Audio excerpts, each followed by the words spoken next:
Hi, welcome to the Speeding Bulletin. My name is Steve Younis from SupermanHomepage.com. This is all the Superman related news that happened during the week March 18th to March 24th, 2011. In movie news, director Zack Snyder did a lot of press interviews this week for the release of his new film Sucker Punch and was asked a whole slew of questions about his upcoming Superman movie. He talked about Henry Cavill having the innocence in addition to the look and physicality required for the role. He spoke about Superman being very physical, about it being the most realistic movie he's ever made.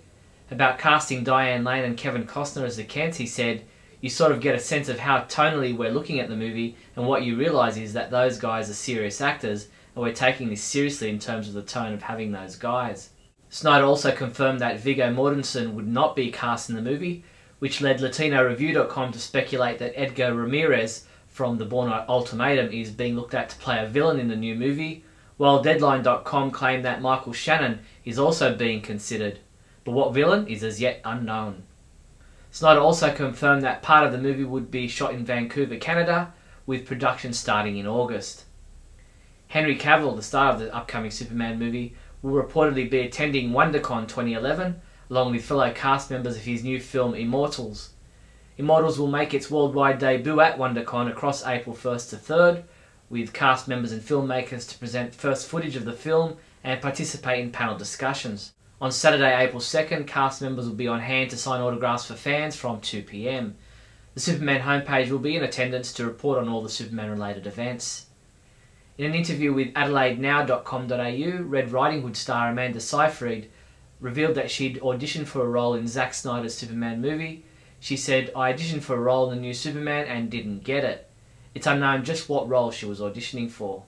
In TV news, at their upfront presentation in New York this week, Cartoon Network announced the 2012 launch of a new DC Nation on-air and online programming block featuring DC Comics properties, populated with event programming, interstitials, exclusive behind-the-scenes of theatrical productions, and an insider look into the world of all things DC. Mentioned during this announcement was an upcoming 10-episode miniseries titled Young Justice Invasion, spinning out of the original Young Justice animated series. Jeff Johns said, "I can't tell you much about it, but it will feature a lot of new characters." The CW released the official spoiler-filled description for Kent, the 17th episode of Season 10 of Smallville. In this episode, Clark is shocked to find a mirror box in the barn. Clark Luthor surprises him and sends Clark Kent back to the alternate reality, where Clark runs into a very angry Jonathan Kent. This episode is scheduled to air on Friday, April 15th.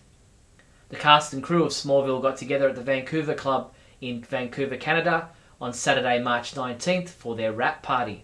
Tom Welling, Erica Durance, Justin Hartley, Cassidy Freeman, Kristen Kruk and John Schneider were amongst the cast in attendance, celebrating the conclusion of 10 long seasons of filming the hit TV series.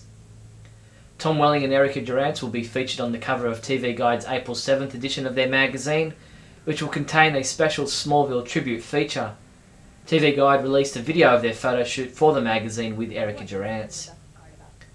Superman will make his first proper appearance on the Batman the Brave and the Bold animated series tonight on Cartoon Network at 6:30 p.m.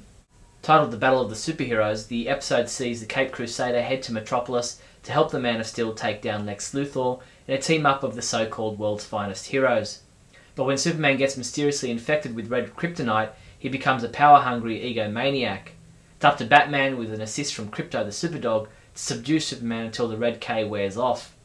Roger Rose supplies the voice of Superman. Superman homepage reviewer James Lance this week reviewed the I Love Lucy episode in which Lucy meets Superman. In this episode, little Ricky, after seeing Superman is in town for an appearance at Macy's, hopes Superman will come to his birthday party. Lucy tries to substitute until Ricky Sr. finds the real Man of Steel. In comic book news, comicbookresources.com caught up with writer James Robinson to talk to him about Justice League of America number 55, which throws Doomsday into the already established Eclipso story running within the monthly title. He said, "I managed to tie it all together so that certain characters are in certain places and everything in the two storylines is kind of organically, hopefully, feeding off each other to a degree." The Hertz Advertiser published an interview with comic book writer Paul Cornell, in which he discusses issue number 900 of Action Comics, his final issue as writer of the title. He said, "I'm so aware of the honour of it, and it's really a great pleasure. We've got 50 pages of lead story in that issue, plus all the stuff in the back with the other contributors." Comic books we reviewed this week included Superman 709, which was reviewed by Adam DeChannel, who gave it a lowly 1 out of 5, saying, "This issue was a waste of paper, money and time." Adam also reviewed Young Justice number 2, saying, "A great climax to the first arc in Young Justice," and he gave it a 4 out of 5. DC Universe Online Legends number 4 was reviewed by Jeffrey Taylor, who gave it a 3 out of 5 rating, saying, "The suspense isn't so much will characters die, but rather when and how will they die." Superman comics shipping this week from March 23rd include Justice League of America number 55, which is the part 3 of the Reign of Doomsday story, and is available in a variant cover. Supergirl number 62, Superman Batman number 82, and cover girls of the DC Universe, Supergirl statue. In other news, Sony Online Entertainment announced that DC Universe Online is now available to North American customers as a digital download through the PlayStation Network. HollywoodReporter.com has discovered that Mark Toberoff, the lawyer representing the Siegel family in their claim for the Superman rights, is now appealing the limited grant of rights to the Ninth Circuit, hoping that the appeals court will finally determine who owns what in this ongoing legal battle. That's all Superman news there was for the week March 18th to March 24th. I'm Steve Younis from SupermanHomepage.com. Great Scott! Great Scott! Great Scott!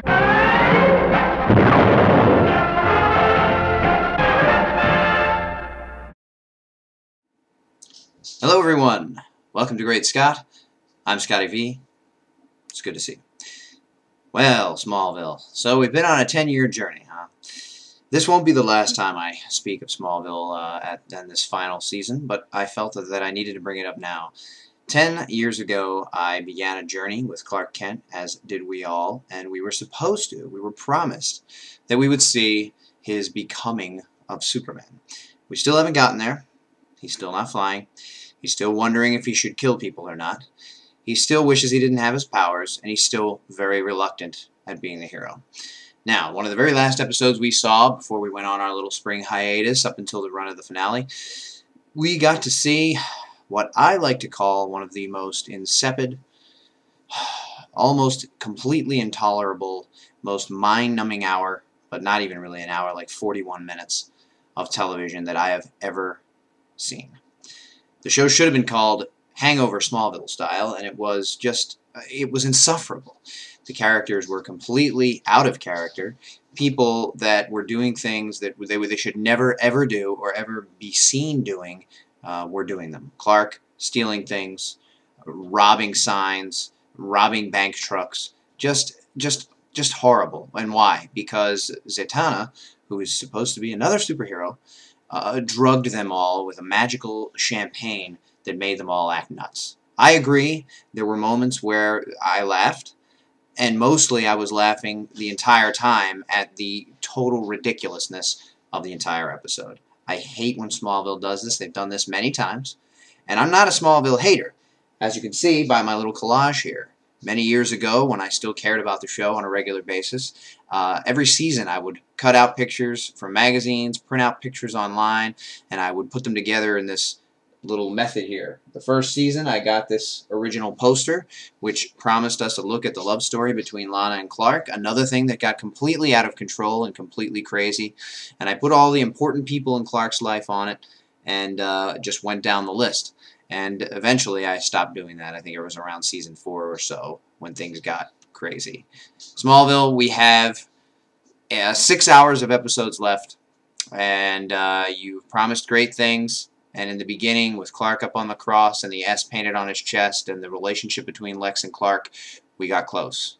Now we're very far off the track, and with 6 hours to go, I hope you've got something great in store for us. Please, please, no more Hangover episodes. Thanks for watching, everybody. Remember, look up in the sky.